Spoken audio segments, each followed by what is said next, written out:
جنات پر ایمان بھی، ایمان کا مطلب یہ یقین رکھنا کہ جنات کا وجود ہے، یہ بھی ایمان کا حصہ ہے۔ جنات کا منکر بھی اسلام سے خارج ہے، کیونکہ قرآن مجید سے، احادیث سے، تواتر سے یہ بات ثابت ہے کہ اللہ نے ایک مخلوق آگ سے بنائی ہے، ایک مخلوق بنائی ہے نور سے، جس کو کیا کہا جاتا ہے؟ فرشتہ۔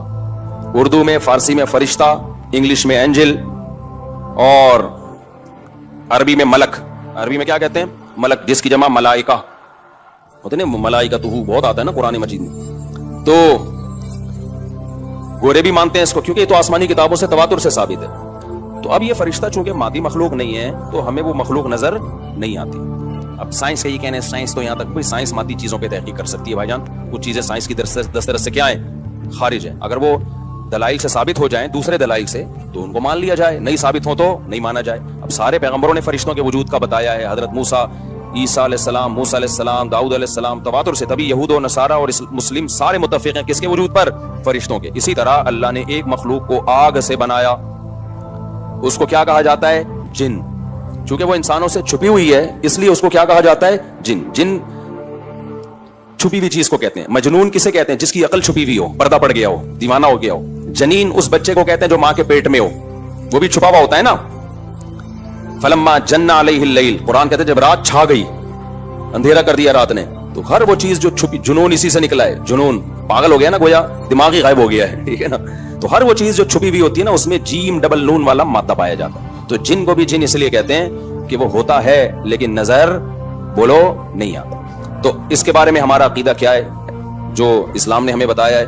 بھائی جنات بھی مکلف ہیں اعمال کے، ان میں اچھے بھی ہوتے ہیں اور ان میں برے بھی ہوتے ہیں۔ البتہ شیطان ایک ایسا جن ہے جو برا ہے، ہر جن برا نہیں ہوتا، لیکن شیطان ایک برا جن تھا جو اڑ گیا تھا نا، وہ پھڈے ماضی میں لگا تھا اور قیامت تک اڑا ہی رہے گا، اس کی نسل بھی ایسا ہی ہے۔ لیکن جنات میں اچھے بھی ہوتے ہیں اور جنات میں برے بھی ہوتے ہیں۔ جنات تعلیم کہاں سے لیتے ہیں؟ انسانوں سے لیتے ہیں۔ جنات میں کوئی الگ سے پیغمبر نہیں آتے، انسانوں ہی کو اللہ نے یہ فضیلت دی ہے کہ جنات فالو کس کو کریں گے؟ انسانوں کو۔ تبھی جتنے مذہب انسانوں میں ہے نا، اتنے ہی مذہب کس میں ہے؟ جن اگر میرا بیان سنتے ہیں تو 20 رکعت تراویح کے قائل ہو جاتے ہیں، کسی اہل حدیث کا بیان سنیں گے تو 8 کے قائل ہو جاتے ہیں، جہلم والی سرکار کا بیان سنیں گے تو جنوں کی بیویاں عدالت سے جا کے ان کی عدالتوں سے خلا لے رہی ہوتی ہیں کہ وہ شوہر جن شوہر دینے پر راضی نہیں ہوتا۔ وہ سارے جھگڑے جو انسانوں میں ہے نا، جن میں ہو سکتا ہے کچھ 4 شادیاں کرتے ہوں جو میرا بیان سنتے ہو اور پٹ بھی رہے ہوں جنیوں سے، چڑیلوں سے، اور جن میں ایسے بھی ہوں گے جو 1 کے قائل ہوں گے۔ تو جتنے، مجھے نہیں پتا جنات کو 4 کی اجازت ہے کہ 1 کی ہے، یہ کچھ مسائل ہو سکتا ہے جنات کے ہم سے ڈیفرنٹ ہوں، لیکن بہرحال تو حدیث سے ہمیں یہ پتا چلتا ہے بھائی ایک مخلوق ہے جسے کیا کہا جاتا ہے؟ جن کہا جاتا ہے۔ وہ ہے، اس کا وجود ہے، اور چونکہ وہ ہو سکتا ہے یہاں بھی کچھ جنات بیٹھے ہوئے ہوں۔ اگر وہ آپ کہیں وہ بیٹھے ہوئے کیوں؟ بھائی وہ کھڑے ہو گئے تو سب آپ لیٹے ہوئے ہوں گے پھر یہاں پہ، اس لیے ان کو بیٹھے ہی رہنے دو۔ ٹھیک، میں اکثر چٹکلا سناتا ہوں نا، وہ پرانا ہو گیا لیکن کیا کریں۔ ایک آدمی کو کسی نے بتایا یہ فلیٹ پرانا ہے، خالی ہے، یہاں جنات ہیں، ادھر نہیں جانا، وہ فنڈر بنا ہوا ہے۔ میں چل جن من کی ایسی کی تیسی گیا، بیل بجائی، بندہ باہر نکلا نا، اب الٹے پاؤں اس کے آنکھیں گول گول۔ تو پھر بھی اس میں بڑا کانفیڈنٹلی نا اس نے کہا کوئی ڈرتا ورتا نہیں بھائی صاحب، آپ میں نے سنا یہاں کوئی جنات ہیں؟ تو وہ کہتا ہے میں تو 500 سال سے رہ رہا ہوں، مجھے تو اب تک کوئی جن نظر۔ اس نے کہا لے بھائی یہی جن ہے بھائی، 500 سال سے رہ رہے کم، سمجھ رہے ہو؟ اچھا، تو جنات کی پیدائش انسانوں سے پہلے ہوئی ہے اور جنات کی تعداد بھی انسانوں سے زیادہ، کیونکہ قرآن میں ہے قد استکثرتم من الانس، اے جنات تمہاری تعداد تو انسانوں سے بھی زیادہ ہے۔ تو پتہ چلا جنات انسانوں سے بھی زیادہ ہے۔ تو ان میں اچھے بھی ہوتے ہیں، برے بھی ہوتے ہیں، ہری پگڑی والے بھی ہوتے ہیں، سفید پگڑی والے بھی ہوتے ہیں، دیوبندی بھی، بریلوی بھی، قادیانی بھی، ہندو بھی، ہر طرح کے فرقے، کیونکہ یہ تعلیم کہاں سے لیتے ہیں؟ انسانوں سے۔ تو جتنے مولویوں کی جتنی قسمیں ہیں نا، سب سے زیادہ قسمیں تو پاکستان میں پائی جاتی ہیں۔ جتنی قسم کے مولوی ہیں جس ملک میں ہوں گے، اتنے ہی قسم کے فرقے بھی اس ملک میں جنات میں بھی ہوں گے، کیونکہ یہ تعلیم کس سے لے رہے ہوتے ہیں؟ میں نے بتایا انسانوں سے۔ دوسرا، ان میں ایک مسئلہ ہے، ان میں شر کا عنصر خیر سے زیادہ غالب ہے۔ انسان کی جو نیچر ہے نا، انسان کی نیچر یہ ہے کہ انسان کی نیچر میں خیر زیادہ غالب ہے، شر مغلوب ہے۔ انسانوں میں اچھے بائی نیچر اچھے زیادہ ہوتے ہیں، برے کم۔ ہر انسان جھوٹ کو ناپسند کرتا ہے لیکن کچھ بھیگو بھی ہوتے ہیں، ہر انسان چوری کو ناپسند کرتا ہے لیکن کچھ چور بھی ہوتے ہیں۔ لیکن جنات کا معاملہ الٹا ہے، ان میں شر کا عنصر خیر سے، یہ سرکشی، آگ میں سرکشی ہے نا، تو ظاہر ہے ہمیں اللہ نے مٹی سے بنایا، مٹی میں کیا ہے؟ تواضع۔ تو حق سن کے چپ ہو جانا چاہیے انسان۔ ہو جاتے ہیں ہاں کچھ شیطان قسم کے ہوتے ہیں، وہ چپ نہیں ہوتے، لیکن نارملی انسان کو جب صحیح بات پتہ چلتی ہے وہ کیا ہو جاتا ہے؟ چپ۔ مٹی ہے تو مٹی والی خاصیت اس میں ہے. جنات میں آگ سے بنے تو اور آگ بھی شعلے مارتی ہوئی, تو اس لیے جنات کی طبیعت میں سرکشی زیادہ ہے. ایک بات یہ ہو گئی. دوسری بات کیا ہو گئی بھائی؟ جنات جو ہے نا, جنات یہ انسان سے زیادہ طاقتور ہوتے ہیں لیکن مرعوب ہوتے ہیں یہ انسان سے. اس کی میں ایک مثال دوں, بیل زیادہ طاقتور ہے یا وسیم بھائی؟ بیل. لیکن قابو کس کے ہوتا ہے بیل؟ انسان کے. وجہ اس کی ہے کہ وہ مرعوب ہوتا ہے انسان سے. اس کو اللہ نے وہ دماغ نہیں دیا جو کس کو دیا ہے؟ انسان کو دیا. بیل کو جس دن پتا چل گیا نا کہ میں زیادہ پاورفل ہوں تو کھوٹے کی جگہ آپ بندے ہوئے ہوگے, بیل نہیں بندہ ہوا ہوگا. لیکن اللہ نے ایک روب رکھا ہے جانوروں پہ بھی انسان کا. گدھے کو دیکھو چلتے رہو, وہ منہ نیچے کر کے لوٹ اٹھا کے چلتا رہے گا. اس کو احساس ہی نہیں ہوتا کہ میری ایک لات کا مارا ہے یہ بندہ جو بیٹھا ہوا ہے نا میرے اوپر, تھوڑا سا یوں کیا اور ایک کھسکایا اٹھا کے گرے گا. تو ایسے ہی خوب سمجھ لو, جنات انسانوں سے ڈرتے ہیں, نہ کہ انسان کو جنات سے ڈرنا چاہیے. جنات ڈرتے ہیں کس سے؟ انسان سے.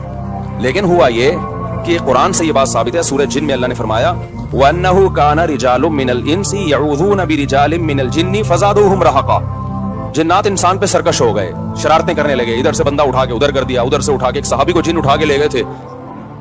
حضرت عمر رضی اللہ تعالیٰ عنہ کے دور میں ایک خاتون کا شوہر گم گیا, تو اس کی بیوی آئی حضرت عمر کے پاس کہ میرا میاں ہے ہی نہیں, پتہ نہیں کہاں گیا. حضرت عمر نے 4 سال کے بعد نا اس خاتون کا نکاح فسخ کرا دیا. یہ امام مالک کی دلیل ہے کہ 4 سال کے بعد نکاح فسخ ہو سکتا ہے. امام ابو حنیفہ کے جو فتوے ہیں نا, زیادہ تر انہوں نے حضرت علی اور عبداللہ بن مسعود کو فالو کیا ہے.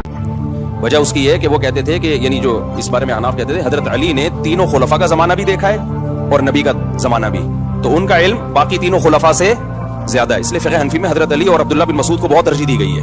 جہاں ٹکراؤ ہوتا ہے نا باقی خلفاء اور سیدنا علی میں, تو وہ ترجیح کس کو دیتے ہیں؟ کیونکہ حضرت علی ان تمام محفلوں میں, ان فتووں میں تینوں خلفاء کے ساتھ ہوتے تھے, تو وہ سب کے دلائل بھی جانتے تھے اور ان پہ پھر بعض چیزوں سے سیدنا عمر نے رجوع بھی کیا ہے حضرت علی کے کہنے پر. تو عمر کم تھی نا, علم حاصل کرنے کا موقع ان کو زیادہ ملا. تو اس لیے حضرت علی کا موقف جو میں نے خلا والے اس میں ریکارڈ کروایا کہ بھائی نہیں, جب تک ہمیں پتہ نہیں ہوگا مر گیا ہے کہاں گیا تو ہم کیسے نکاح ختم کر دیں. بہرحال حضرت عمر نے کہا, یہ قول تھا تو مالکی فقہ میں ہے, تو فقہ حنفی نے بھی اس میں فقہ مالکیہ پہ فتویٰ دیا ہے. تو 4 سال ان کو نکاح کیا کرا دیا حضرت عمر نے؟ ختم کرا دیا. وہ بندہ آ گیا تھوڑے دنوں میں. تو روایت میں آتا ہے حضرت عمر خوفزدہ ہو گئے نا, ٹھیک ہے بھائی, یہ بندہ کہہ رہا ہے میری بیوی آپ نے کسی اور کو کیسے دے دی. تو حضرت عمر نے پھر کہا بھائی اب تمہارے پاس 2 آپشن ہیں, یا تو تمہاری بیوی ہم تمہارے حوالے کر دیتے ہیں یا پھر مہر لے لو, اس کو طلاق دے دو. یعنی حضرت عمر نے بھی اس پرانے نکاح ہی کو باقی رکھا ہے کہ بھائی اصل تو اسی کی ہے نا, تو اس لیے اب مہر لے کے چھوڑ دو اس کو. مقصد یہی ہوگا کہ ہم اس کا وہیں نکاح کرا دیتے ہیں. یا دوسرا آپشن یہ ہے کہ ٹھیک ہے بھائی اب تمہارے نے, اس نے کہا نہیں اب ظاہر اب کسی اور مرد کے پاس چلی گئی ہے تو انسان کو اس میں غیرت بھی آتی ہے نا. انہوں نے کہا نہیں میرا مہر مجھے واپس کر دیں, اب اسی کے ساتھ رہے, ٹھیک ہے نا. پھر حضرت عمر اس سے پوچھنے لگے ہوا کیا تھا. اس نے بتایا جن اٹھا کے لے گیا تھا مجھے. مصنف عبدالرزاق یا مصنف ابن ابی شیبہ کی روایت ہے, یہ جن اٹھا کے لے گیا تھا. تو بعض دفعہ ایسا ہوتا ہے کہ انسان کو جن بولو اغوا کر لیتا ہے. تو قرآن کیا کہتا ہے, لیکن آپ لوگ کے ساتھ نہیں ہوگا, خدا کا واسطہ جنات کو زیادہ لفٹ نہ کراؤ. پوری سیٹ اپ ہمارا برباد ہو گیا اس چکر میں. صحابہ میں بھی ایک واقعہ ہو گیا نا, یہ تھوڑی کہ ہر گھر میں جن یہ کر رہا ہے, دوسرے گھر میں جن وہ کر رہا ہے, تو تیسرے گھر میں جن نندوں کو لڑا رہا ہے, چوتھے گھر میں جن ساسوں کو لڑا رہا ہے. ہمارا تو پورا پروگرام یہیں سے شروع ہوتا ہے یہیں پہ ختم ہوتا ہے. ایک آدھ سینکڑوں میں کوئی ہو سکتا ہے جن اٹھا کے لے جائے, پھر واپس بھی کر کے میرا خیال ہے دے گیا. اچھا, تو قرآن میں سورہ جن میں آتا ہے انہ کان رجال من الانس, جنات نے خود ہی یہ بات کہی کہ ہم سے انسان ڈرنے لگے اور ہم سے پناہ لینے لگے. یعوذون برجال من الجن, ہم جیسے اللہ کی پناہ میں آتے ہیں نا مصیبتوں سے بچنے کے لیے, اعوذ باللہ ہم کہتے ہیں اللہ میں تیری پناہ میں آتا ہوں. تو لوگوں نے کیا کیا تھا, مشرکین نے جنات کی پناہ میں آنا شروع کر دیا کہ جنات ہمیں مصیبتوں سے بچائیں گے. تو جب جنات کو یہ لگا نا کہ ہم ڈرتے ہیں انسان سے اور یہ ہمیں اتنی ویلیو دے رہا ہے کہ یہ مصیبتوں سے بچنے کے لیے ہمارا سہارا لے رہا ہے, تو اس چیز نے جنات کو انسانوں پہ سرکش بنا دیا اور جنات اپنی اوقات سے باہر نکل گئے. یہ بالکل ایسے ہی ہے